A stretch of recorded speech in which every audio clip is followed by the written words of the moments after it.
Samasta jana kalyane niratham karunamayam namami Chinmayam devam satgurum brahmavidvaram. Last evening we discussed two important points to cultivate devotion. One is what Bhagavan Ved Vyas has to say. According to Vyasa, doing puja daily would increase the devotion, whether it is material expression of puja, externally performed, or manasik, mentally performed. Puja means at every time we are offering something to the Lord. That very thought of giving would expand love. And that love, since it is towards God, it becomes devotion. So performing puja consistently would cultivate devotion, Vyasa. And then we saw Garga Rishi. Garga Rishi said, listen to the stories of the Lord, about Him. The more we get to know about the Lord, the more we would start admiring the Lord.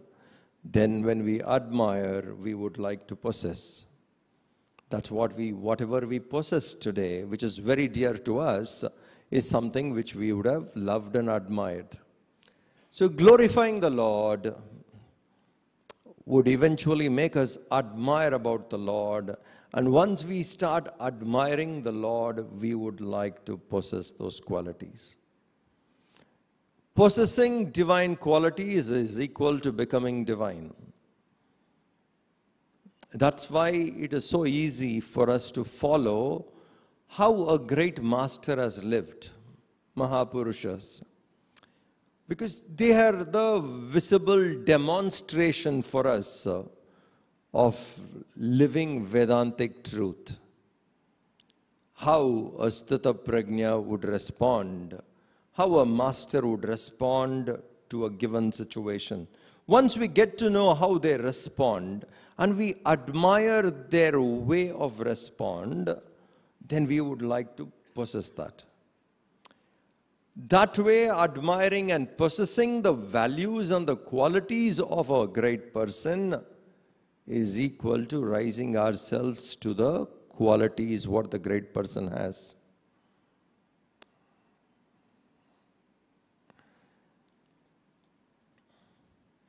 Somebody gave me one book.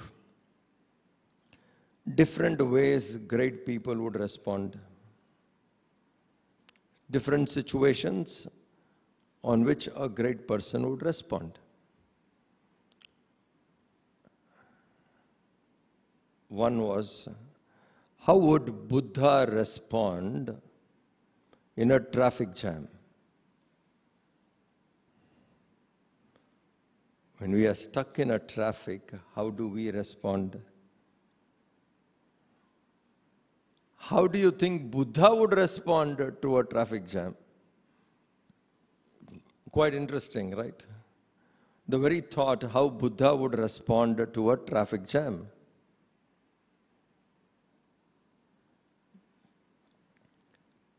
Think. Or how Krishna would respond to betrayal.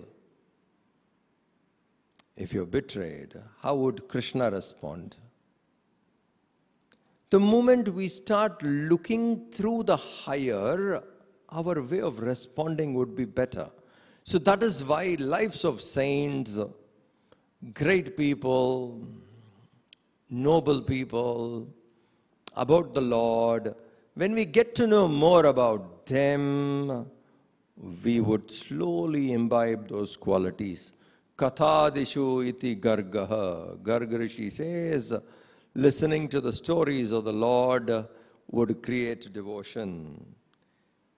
Then, in Sutra 18, we see Atmarati avirodena iti shandilyaha. Atmarati. Reveling in oneself. Atmarati. And anything which comes as an obstacle, then that is not a devotion.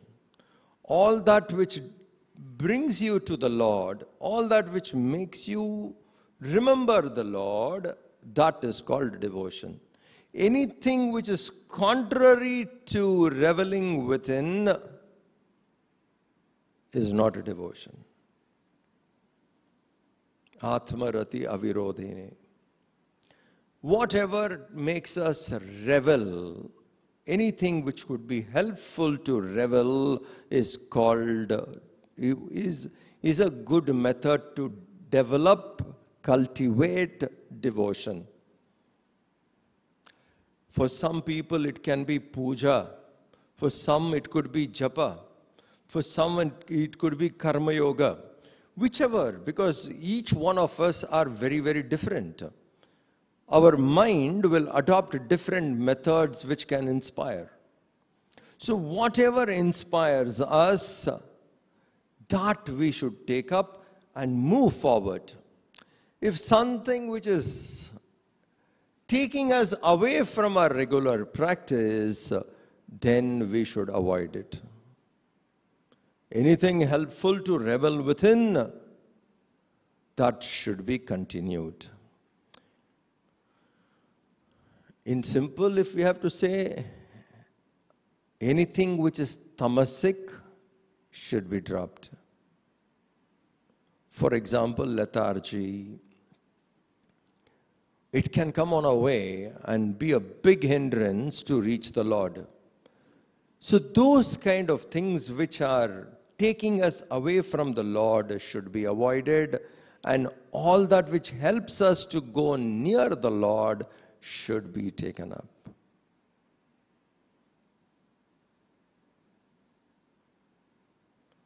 Gurudev used to say, if your mind can't go to the Lord, we struggle hard to take the mind to the Lord. It's not easy. Every time we try the mind. If our mind is not able to go to the Lord, he says, bring the Lord to the place where your mind is. Now, there is hope, right? Doable. My mind is not going there, but I can bring the Lord to the place where my mind is. Where is your mind right now? Everybody's mind would be obsessed with their objects of attachment. That which we are deeply attached, we would be thinking of it again and again.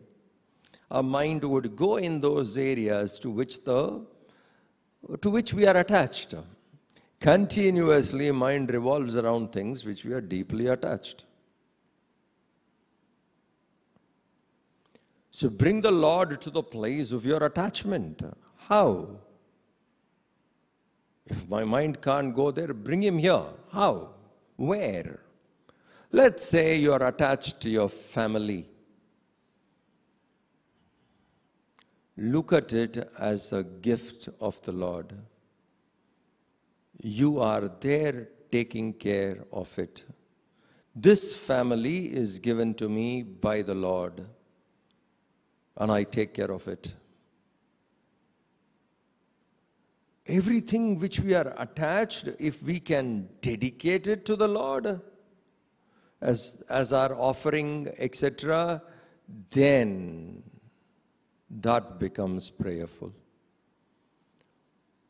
So whatever we are attached, let us look at it as a gift given to us by the Lord, and how we take care of it, what we do with that, let it become our offer to prayer to the Lord. If this we start practicing, something else would happen to us slowly. Like yesterday we discussed, it is impossible to love without giving. If we love, we have to give. And if we dedicate something to the Lord, we would dedicate our best, nothing short of best. Personally, if you have taken up something and saying, This I am offering to you, O Lord. Be it your Guru, be it the Lord himself, who is very dear to you. This I am offering to the Lord. The moment we feel personally this piece of work or this responsibility is my dedication to the Lord, the moment we feel that way, that work will become qualitative. Dedication is a powerful means, very powerful means to make excellence a habit. Try and understand. Just imagine excellence has become a habit. In whatever we do, we can always improve. Whatever we do, there is a scope for rising it up, to set the standards up. Dedication becomes a very powerful way to make excellence a habit. Why? Every time we dedicate something, we want to give it to the Lord better. So everything which helps us, it can be the work dedicated, it can be the puja, it can be the japa, it can be anything. If we start dedicating it, every other thing which helps us to remember the Lord, consider that as devotion. If anything which is taking you away from it, which does not remind you of the Lord, that is no use to us. So this way, Chandalya Rishi says, one can cultivate devotion. We saw Vyasa, Garga, Chandalya. Now Narad himself says, what, according to him, what is the method to cultivate devotion? Naradaha tu tad arpita akilacharata tad vismarane parama vyakulata iti. According to Narad Rishi, Narad says, if you forget the Lord and that pains you, that will bring in devotion. Today, I did not dedicate my work to the Lord, and you feel bad about it. It should give you a pain. Whenever vismarane, whenever you have forgotten the Lord, it should give you pain. Today morning, I did not do japa, and it should be painful.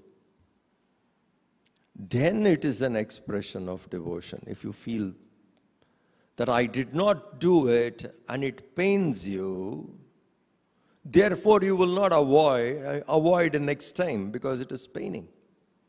If we forget to remember the Lord, it should hurt us. We should feel pained. That is the way. If that pain doesn't happen, then there is no devotion there.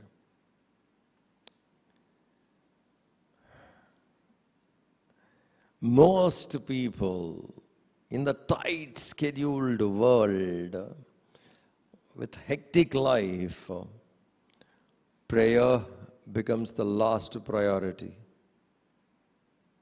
And we are very comfortable with it. That is not correct. Prayer should not be the last priority. It should not be. If it is, and if we are comfortable with it, then that is dangerous. So if we miss our regular practices, etc., we forgot to remember the Lord, then it should pain.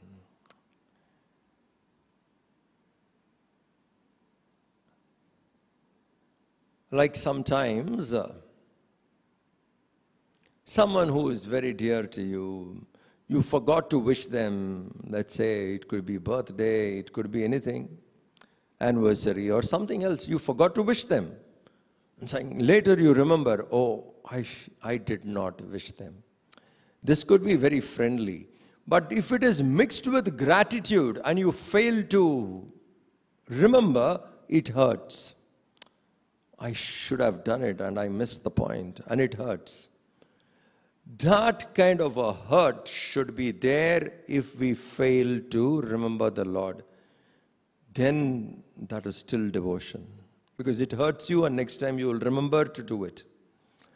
If we fail to remember the Lord and it doesn't even bother us, then we need to understand that we need to start again and refocus ourselves. It's a very practical advice. Narada Rishi says, I did not do my puja, I did not do my japa, today I did not study, I did not remember the Lord, and I'm comfortable with it. Absolutely fine. Then that is dangerous. Oh, I did not do and it hurts me. Yes, there is hope. So not to forget is important. And if we forget, it should be hurting. It should be pained. This is how devotion is cultivated. 4 great rishis have spoken to us. Now we will go to the next topic which we said we will discuss, and that is Sutra number 46. Those who have a book, you can go. It is Sutra number 46. This is a very beautiful portion, 46, 47, 48, 49, 50. 5 sutras we will discuss. This is talking about who can transcend, who can overcome, or who can cross Maya. How to cross Maya? How to cross limitation? How to cross that? How do we cross limitation?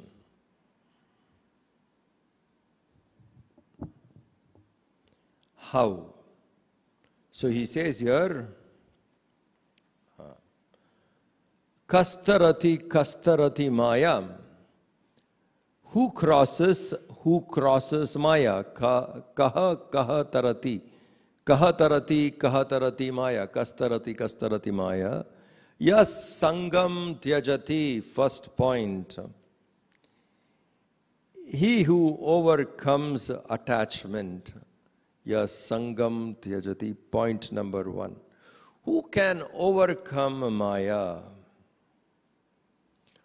One who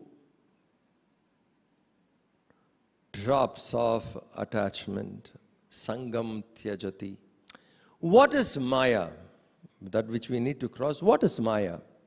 Maya is a very peculiar force which makes us see things which do not exist.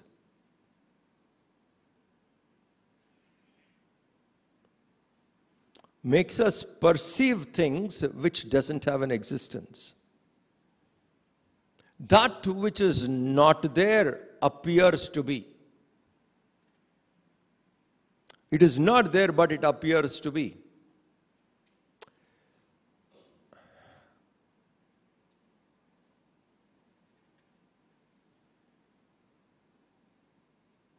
In the chapter 9 of Bhagavad Gita, Krishna says, a very beautiful verse. Bhagavan Krishna says this.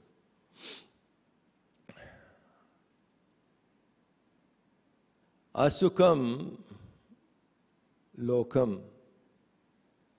What is this world? Asukam lokam. This world is joyless. Anityam asukam lokam imam prapya bhajaswamam. Anityam. This world is impermanent. Asukam. There's no joy in this world. Having come here, imam prapya bhajaswamam. Seek me. Now Krishna says, in this world there is no joy. What we get would be very, very relative. What we seek would be absolute fulfillment, and that the world can never give. It is not there in the world, but it appears that the world will make me happy. All of us fall for it. Continuously we are trying that this if I get, that if I get, if this I achieve and that will do, this will make me happy. Continuous feeling. But the world doesn't have that ability to give that. What we seek as absolute fulfillment is not possible from the world, but it appears. Every now and then it appears. If I get this, I'll be happy. If I get this, I'll be happy. We go on seeking. We get it for a while. For a moment we are happy, that's all. Very soon it is lost.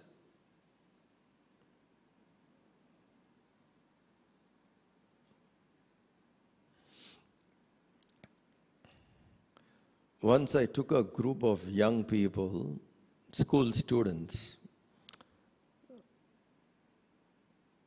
studying 12th standard, 12th grade, 16, 17 years old. Around 200, 300 of them were there. We went for a camp to a place called Assam in India, northeastern India. And there is a beautiful national park called Kaziranga. And we from Tamil Nadu all the way to Assam, quite a distance. Southern tip of India to northeastern India, long journey. Kaziranga. Having reached Kaziranga, and Kaziranga National Park is famous for single-horned rhino. Rhinoceros with one horn. And we went into the forest to see them. Early morning, everybody got up, took enough jeeps, and we were going in to see. Not one rhino we could see that day. Not one. And if at all there was any, it would be too far. You are not sure. Is that a rhino or a buffalo? Not sure. It is too far. Now you're on a... And all these young people came to me and said, Swamiji, what is this? We came all the way here, could not see one. What is this? I said, do we have any contract or something that the rhinos will appear when we go? It's forest and they're not there. The experts only took us and we couldn't find anything. I called the tour operator and I said, listen, these kids are disappointed and it's not that we come here very often, so what should be done? He said, I'll arrange a special trip. We will try the opposite side. Because since we didn't find one this side, we'll try the opposite side. Let's go there. So he was very happy to take us on the opposite side. We were happy that he's giving us one more opportunity, and we went on the opposite side in the forest. And definitely there were hundreds of rhinos we could see. In the middle of the forest, there is this watchtower. So I was standing there waiting for the group to reassemble. One of the girls came to me, totally excited. What? We saw a rhino, Swamiji, it was just 20 meters away from us. And they were running, and there was a baby rhino. It just crossed. Our jeep was going 20 meters in front of us. It crossed. Beautiful. And she showed pictures and everything. There was one boy standing next. He knew how to kill somebody's joy. Good at it, knows how to do it. He looked, Swamiji, we saw a rhino just by our jeep. We almost touched it. Her joy of watching a rhino 20 meters away immediately killed. That moment gone. You mean to say there is joy in this world? It appears that we get something. For a moment we are deluded, thinking we are happy. It gets off. All the moments of joy disappears in no time. Something else has to happen. The situation slightly altered, joy gone. The truth is, it is not there. It only appears to be there. This is Maya. Maya means that which is not existing appears to be there. So who can cross this spell? We are stuck in the spell. Who can get out of the spell? Kastarati Maya. Narada Rishi says, Yas Sangam Tyajati. Point number 1. Who overcomes Maya? He who gives up attachment overcomes Maya. Now this is important. He who gives up attachment overcomes Maya. What is attachment? What is attachment?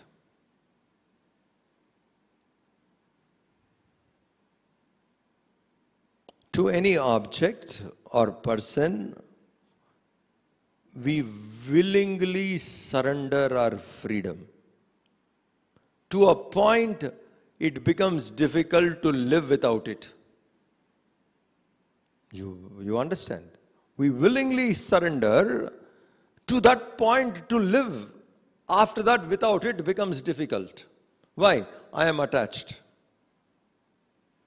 I am attached to it now. What can we do? Attachment means I have let myself to be identified with something. Absence of it, I cannot live. I become unhappy. Imagine the list of things we are attached to.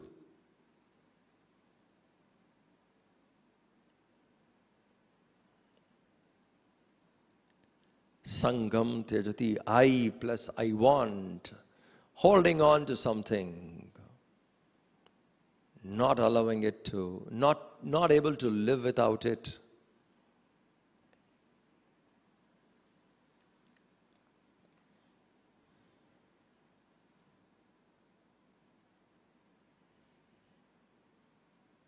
You saw the movie On a Quest? Some of you must have seen it. On a Quest. There's one dialogue between Swami Chinmaya and Swami Tapovan Maharaj. It's about the sunset. In the mountains, they would be standing there and Tapovan Maharaj will show the sun, saying, "Did you enjoy the sun?" "Oh yes, it was very beautiful." "Were you attached to it?" No, I was not attached to it. You are to have and not to possess. This is a line in that movie. You are to have and not to possess. I wrote the script for that play, okay? No, I need to confess something. You know, from where I picked up this line, you are to have and not to possess.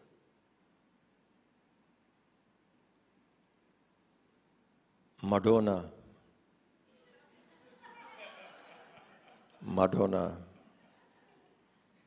She has an album, Ray of Light.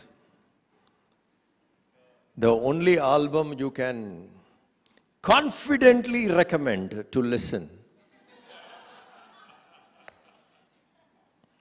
The Madonna who was Papa Don't Preach. You understand? The Ray of Light is a great evolution. There she has sung a song in Sanskrit. Ray of Light has one song where Madonna sings in Sanskrit.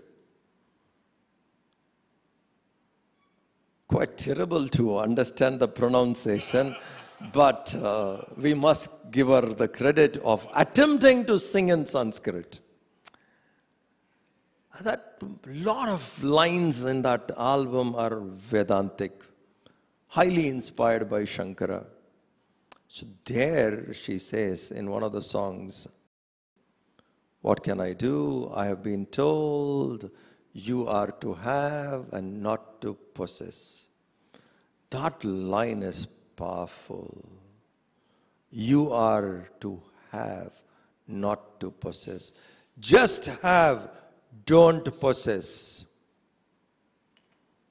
When we look at a sunset or beauty or the moonlight or the nature, we see it. It's so beautiful. We enjoy it for the moment. We are not possessive of it. We have it. We don't possess it. If you learn this art, to live here in this world, to have and not to possess, we will cross Maya. Have, don't possess. If anything comes to us, let's have it. Having it remains physical. Possessing it is with the mind, mental. Mentally, I become dependent. Don't depend on anything mentally. Just have, don't possess. If we can move around in this world this way, to have and not to possess, we live like a lotus. In water, touched by water, but cannot make it wet.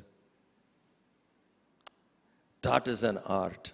I have seen Gurudev living this life. I have seen a person who is completely detached to whatever he was doing. We have seen great masters, many people having these qualities, but to see it consistently is very hard.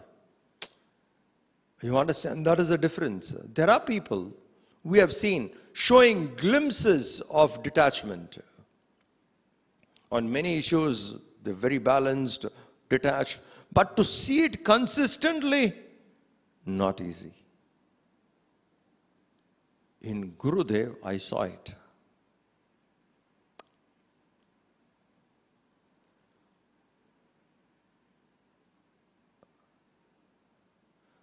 This was in Tamil Nadu.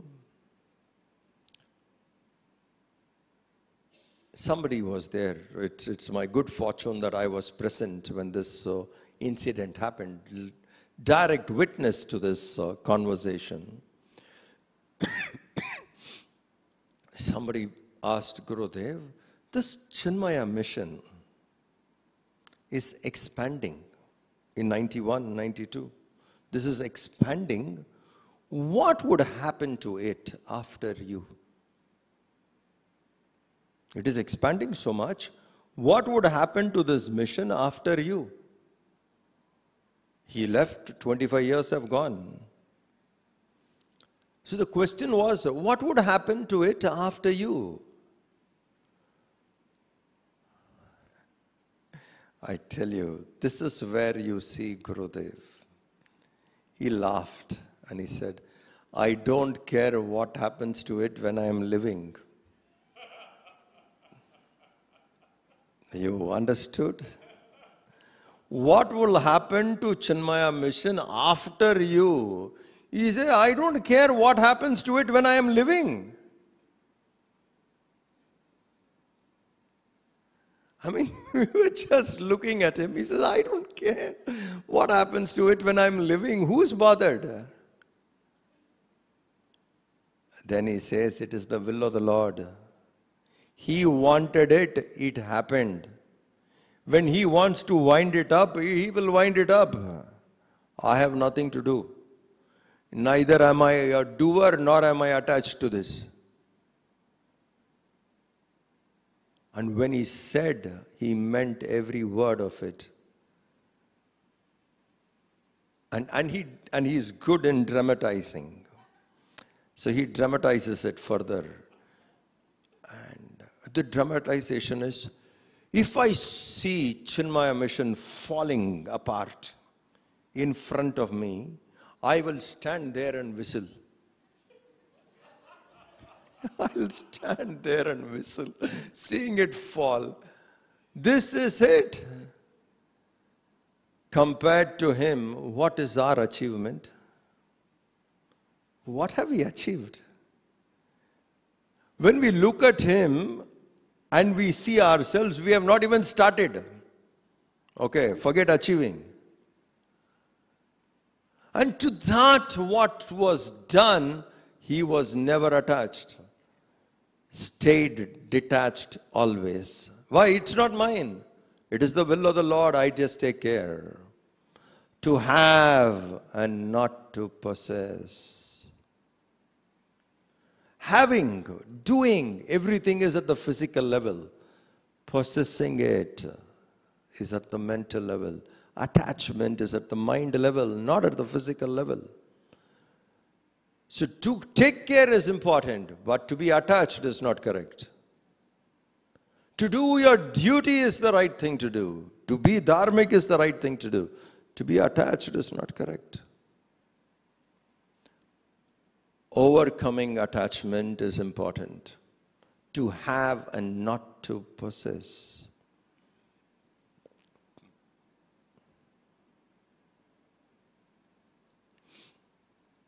One youngster came to me once. People ask us different kinds of things, help, questions, spiritual, this, that. And this one person came to me and he said, Swamiji, can you help me in writing my resume? His CV, biodata of him. He's applying for a job. Can you help me in writing my resume? I said, you're sure? I said, okay, what's your qualification? Write everything. In the down, last two, about you have to say something, right? There I told him, write, I have overcome attachment. Just write. I have overcome attachment. I have overcome fear. You write. He looked saying, Swamiji, resume. Corporate office I am going. No. I said, you write, man. You trust me, you write that.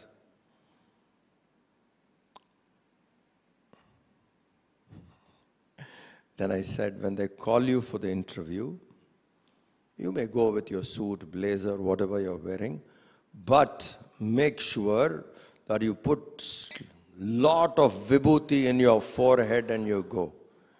I said, you're going too far now. Please. I said, just do. You trust me. You came to me. You trust me. Do this. Put vibhuti full and go. Now that is a peculiar sight. With a suit and everything, and then you put full vibhuti, carrying your file and going for an interview. And in your resume, I have overcome attachment and fear. Now when they saw this guy coming like this, and these two lines, naturally they had no other question to ask. You have overcome attachment, please explain. See, it's an art to write a resume where they should ask the questions you want. Not whatever they like. It should be designed the way that they ask only the questions you want. Now, how to overcome attachment? Good question. And he has been with us in the Yuva Kendra. So when that question came to him, he was at utmost comfort. Because we have read this in Kindle Life, we have read this in Self-Unfoldment, how to overcome attachment. Now he started explaining how to overcome attachment. Go on. Those guys are stunned listening to him. At this young age, what is this guy talking about? And then to end it all, he said, do you know why I have kept vibhuti on my forehead? This is ash. This body, what I wear, will one day become ash. And I remember it by rubbing it daily in my forehead. Frontal lobe of memory, brain, frontal lobe of the brain, memory, seat of memory. I rub there. What? This body, what I wear, will become ash one day. You think that was interview? It was more like a chick class. Chinmaya Yuva Kendra class. They were surprised, stunned, sent him through. Okay, selected, next round.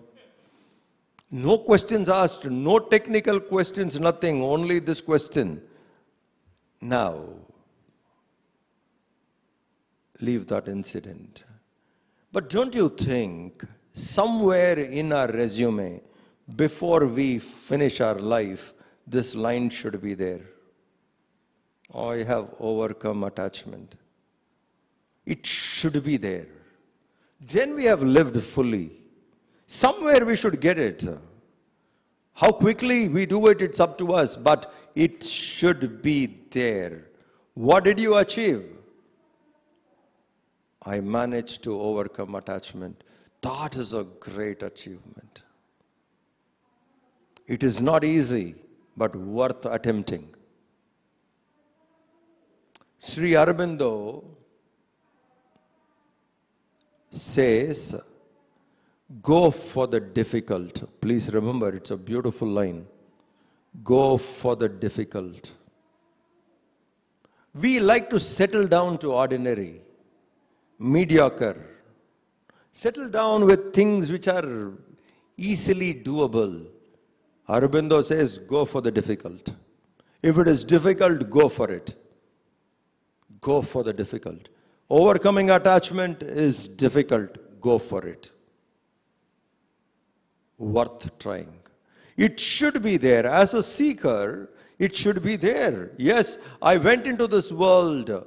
Maybe things on the worldly level, we achieve various things. Personally, what did you achieve? Managed to overcome attachment. That is worth doing. So who crosses Maya? He who overcomes attachment.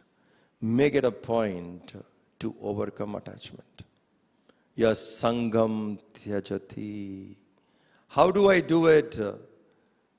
I can have something, be with it, but don't be attached to it. Do not take anything to be yours. Yas sangam tyajati. Point number 2, yo mahanubhavanu sevate. Mahanubhavanu sevate. Mahanubhava, great people. Sevate, service.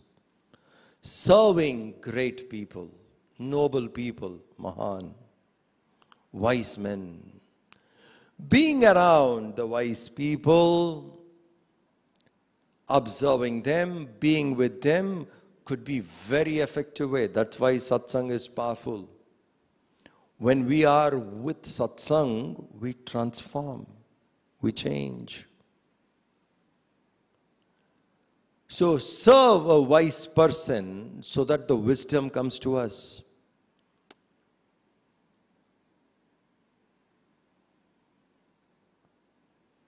The transformation would slowly come, slowly come. We have to serve a wise person.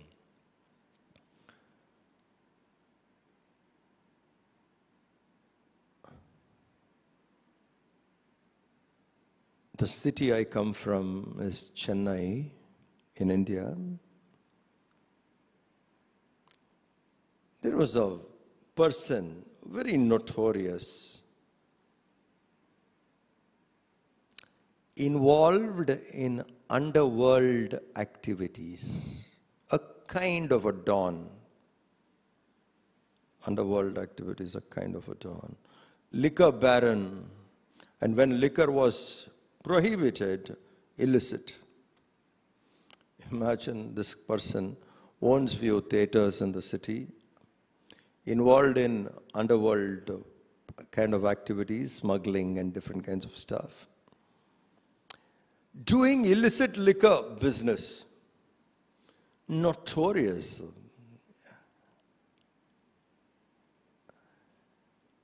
He would come to meet Gurudev. When he walks inside the house where Gurudev stays, others would start looking at him saying, why did he come? And if the press, the media or someone takes a picture of this, would be like, look who is with him. So when he walks inside, the others would feel very uncomfortable saying, why is this man coming? He will come sit. If he's coming for the talks, that is different. He comes to the house where Swamiji stays, will come sit there. And Gurudev also will talk to him and all that. And one day, Gurudev shocked all of us. At that time, I was still in Chinmaya Yuva Kendra. I did not even join the ashram. He shocked everybody saying, my next yajna, when I come to Chennai, this person will inaugurate it. Do you understand? So and so will come and inaugurate. Gurudev had this love for such challenges that he called him, said he is going to inaugurate the yajna. People are worried seeing him, and now what does he have in him to inaugurate a yajna? Very well known in the city.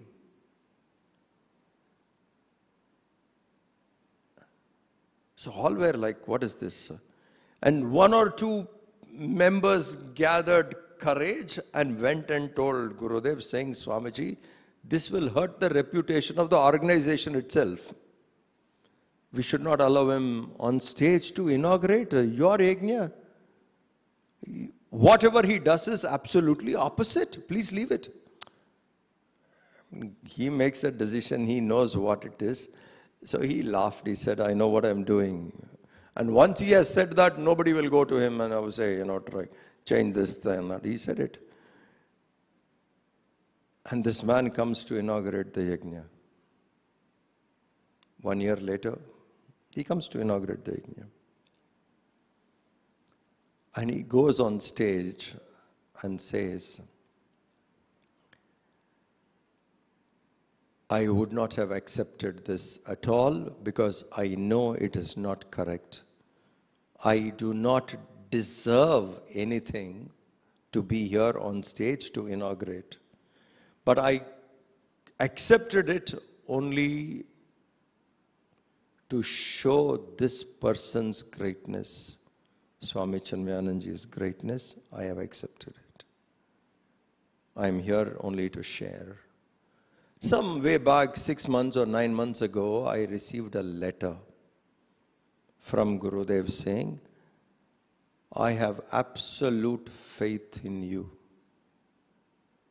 Now Gurudev says this, I have faith in you. Yajna is a sacred work, and since you have to inaugurate it, for next 6 months, you will live a life of a sadhak.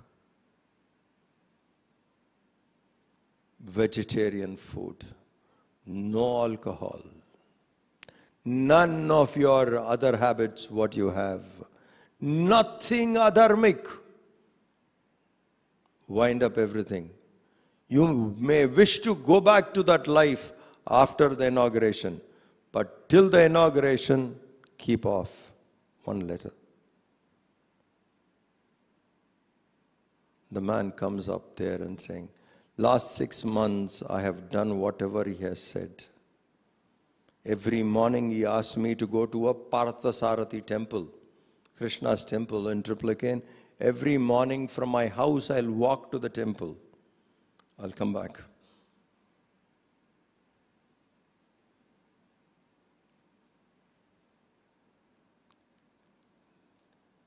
Look at that person. For him to keep off all this for 6 months was not easy. He said, I did all this for the only reason this person has written, I have faith in you. Serving a great master can make us transform. We can change completely. Yo mahanubhavanu sevate. Following what the wise people have told us, what the great masters have told us, simply serving these great masters, just following what they have told us, doing things what according to their vision, what is to be done, will transform us. Being in that companionship is the most powerful, quickest way to transform. Being in them. So whatever the master has told us, if we take to it and with lot of faith, simply doing it is a powerful way to transform. We can change completely. Yo mahanubhavanu sevate. Why? We start looking at higher responses. We respond to the world from our level of ignorance. When we are in the companionship of a wise person, we see how that wise person would respond to the same situation. Our perception changes. Our methods of responses changes. We transform.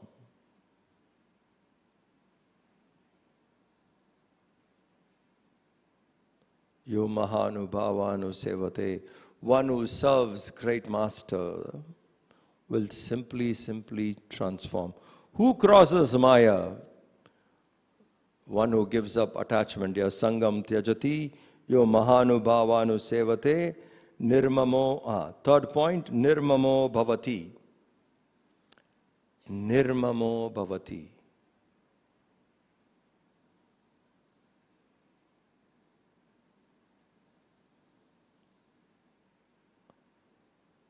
Nirmama means not mine. Give up the feeling of mine. This is one of the strongholds of Maya. Maya gets us down here strongly. In Tulsi Ramayana, Lakshman puts few questions to Ram. That is called Sri Rama Gita. Lakshman goes and asks, what is Maya? What is knowledge, jnana, vairagya, bhakti? Different questions, and Ram answers. And the first question is, what is Maya? To that Ram says, I and mine is Maya. Maya rumor torutaya Maya. What is, whenever we take something as mine, that's where the Maya begins. Do not own them. Don't claim as mine. Let them be.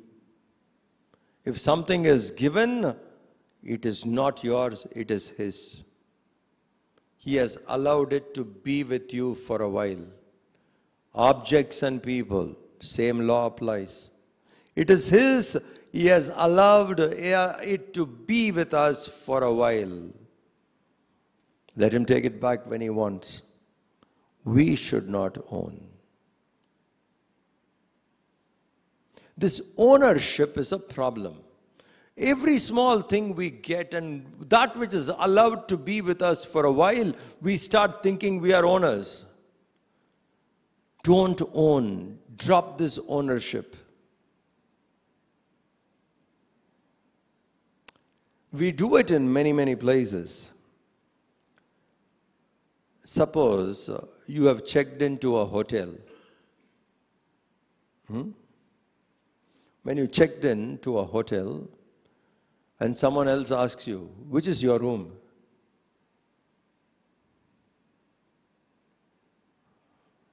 What do you say? Room number 303 is my room. For how long? Room 303 is your room for how long? We say my room, right? You know for sure it is not your room. You know for sure you are not owning it. You are there for a moment, for a while. Room 303 is my room. Suppose the television in that room is not working. You call the reception and say, my television is not working. Water is not coming in my room. And when you have to check out of that room, what do you carry with you? My television? You will carry the television of a hotel room? You carry nothing, right? We went there, things were around us, we had them, we left them, we walked out. For transaction's sake, we said it is mine, mine. But we did not mean it at all. When I said it is my room or my TV, I did not mean it. I just had it. When I have to walk out, we walk out without it. No ownership. Don't own. The Lord has given something, it is His. Ownership is a wrong idea. It's a wrong idea that we have cultivated. We own it, we own it.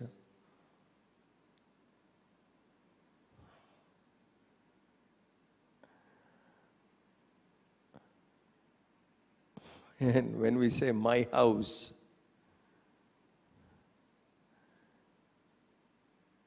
the cockroach which lives in your house, you ask that cockroach, whose house is it? What would the cockroach say? Oh, it is so-and-so's house? The cockroach will say, it is my house. The lizard living there will say, it is my house. The birds which have built a nest there, my house. How many owners are there? They do not know.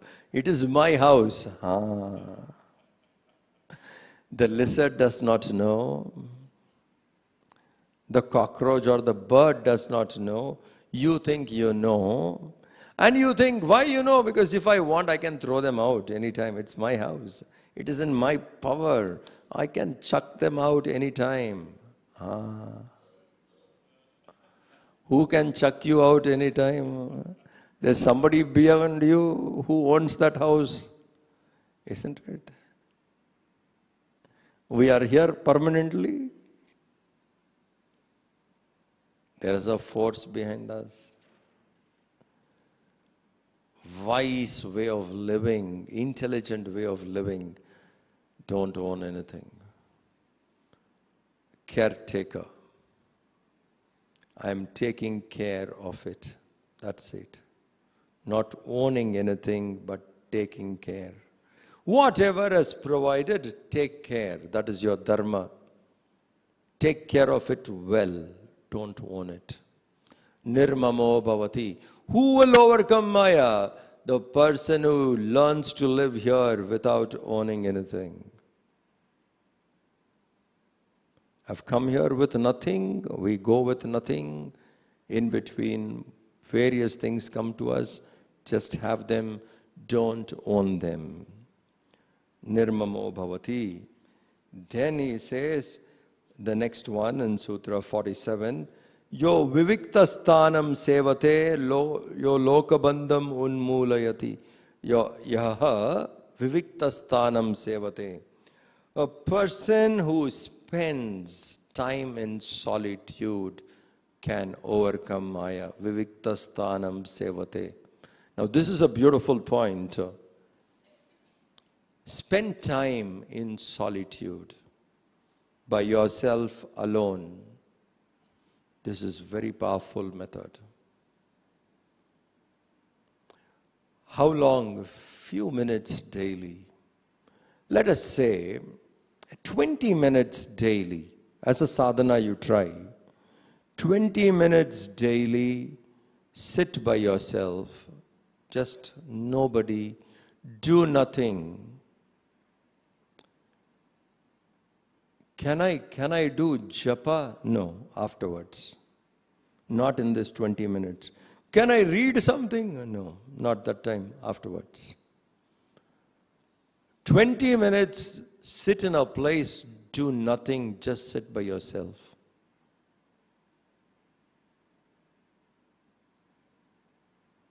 Try.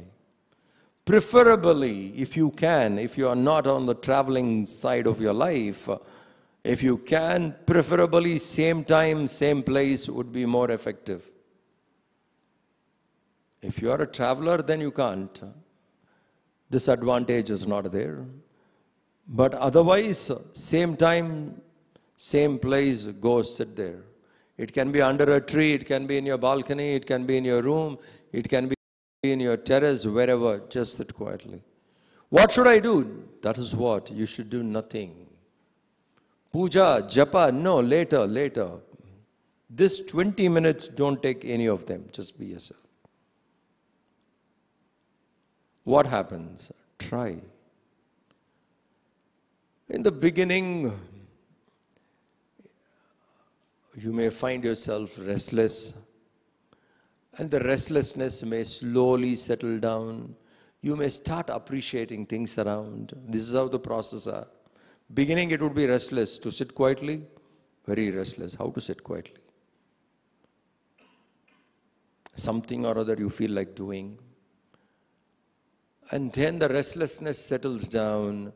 You may start liking. You may see the birds in the garden, or maybe just sitting and looking at a leaf, and suddenly you will find the leaf more attractive. All the while it was there, we never noticed, but now that I've settled down, I start looking at it, I start appreciating things. You may feel the breeze passing through you. You may like all this. So first it could be restless. Second, you may like it, but still continue. After some time, you get used to all the goodness also around. If you continue to do it regularly, there would come a point where the mind is no more restless, nor the mind is okay with everything in the world.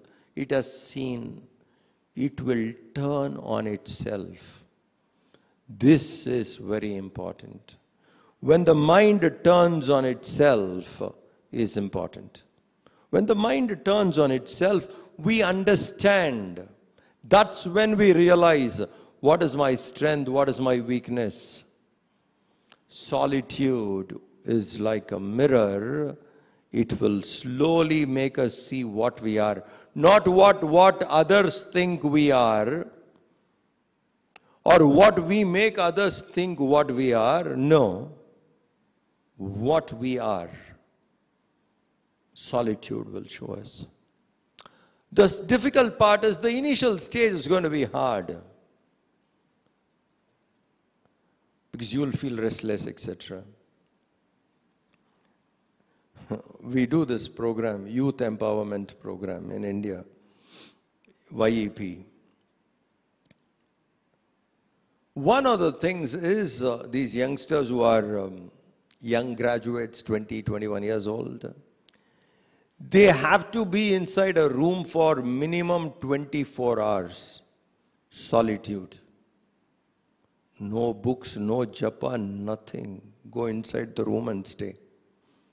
24 hours. We lock the room from outside. Basic minimum food given. My phone, not allowed. My music system, not allowed. What am I allowed with? Nothing.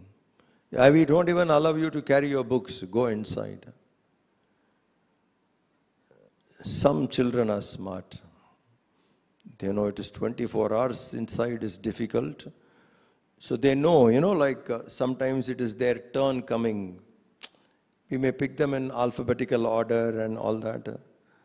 Sometimes they guess also, okay, today he may call me, So once this exercise starts, they go for jogging daily. All kinds of things they do, just that you're tired. And when you are inside the room, sleep. Sleep as much as you can. How long can you sleep? 8 hours? 10 hours? How long? Sleep. Now imagine you go inside, daytime, we send you to the room by 8 o'clock, and you are tired, exhausted already, and you sleep. By 9 or 9:30 in the morning, you went to sleep. How long will you sleep? Till evening 5? You get up right sometime. After getting up, you may still have another 14 hours to, and you can't even sleep now. These people, I tell you, some of them are. One of the boys confessed, saying, Swamiji, it was too harsh, and I just do not know what to do. So what did you do? I used to remove the bulb. Keep it down. After 5 minutes, go put it up. Put the switch on, working. Go to the next bulb. I want to do something. I can't sit quietly. Remove the furniture from one place. Put it up. Reorganize the room. Look at it. Bring it back. Do something. I mean, what is so difficult just sitting quietly doing nothing? What is difficult? Why is it difficult? The pressure of the vasanas, the rajoguna, disturbs us. But let us attempt this. 20 minutes daily, preferably same time, same place, solitude. 20 minutes only. You may start looking at the watch. 15 minutes up, 16 minutes up. Self-imposed discipline. In a week, every day, 20 minutes. In a week, one day, maybe 1 hour or 90 minutes alone. 90 minutes you just sit quietly. Awake, quiet, 90 minutes. Try 90 minutes. 20 minutes is easy to manage. 90 minutes sitting quietly with eyes open. Not with eyes closed, with eyes open. Sit quietly. 20 minutes, easy. 90 minutes could be hard. Try. Once in a week for 90 minutes. Once in a month, maybe for 3 hours, try by yourself. You know, in this process, if you do, once in a year, probably 24 hours solitude by yourself. 20 minutes daily, 90 minutes once a week, 3 hours quiet in a month, 24 hours in a year. Make this a practice. This solitude becomes a seat of introspection. Mind turns on itself and we start introspecting to find out where am I heading, what am I doing. And at some point in this process, there would be brilliant questions coming out. These questions which come out from inside are important because some of them would be absolutely brilliant questions because introspection would churn. When the churning happens in the mind through introspection, from there all kinds of things will come. Brilliance will also come out. Suppose, let us say, you are sitting quietly, lot of churning has happened, and just I'm giving a sample, one question comes out to you. It's your life, what are you doing with it? Just this question comes to you. From within this question has come. It's your life, and what are you doing with it? When someone puts this question, your receptivity and understanding of it could be different. But if this question comes from inside, where you're asking yourself, it's my life, and what am I doing with it? Now understand? Whatever answer you give for that would be your direction. It's my life, and what am I doing with it? Introspection, solitude will bring out, will do the churning. The good, the bad, the ugly, everything which is inside would come up. They have to come up. Solitude is powerful. So Narada Rishi says, to overcome Maya, practice solitude. Quiet. How do I go? Like I told you, 20 minutes, 90 minutes, 3 hours, 24 hours, practice. It would be very, very powerful. It will churn, and the right kind of questions will rise in our mind. When they come from within, we will find an answer to it quickly. Others telling us, we may not notice it. They could be right in their observation. They could be partly right in their observation. They could be absolutely wrong. But when you see it from within, there is no way you will stop but make the remedial changes. That's why spending time in solitude is very, very important. Most of these great achievements you will find, it has come from those moments of quietude, where they've withdrawn, stayed by themselves. Solitude is a great churning. And once we start churning, whatever is inside would slowly come out, and they need to come out.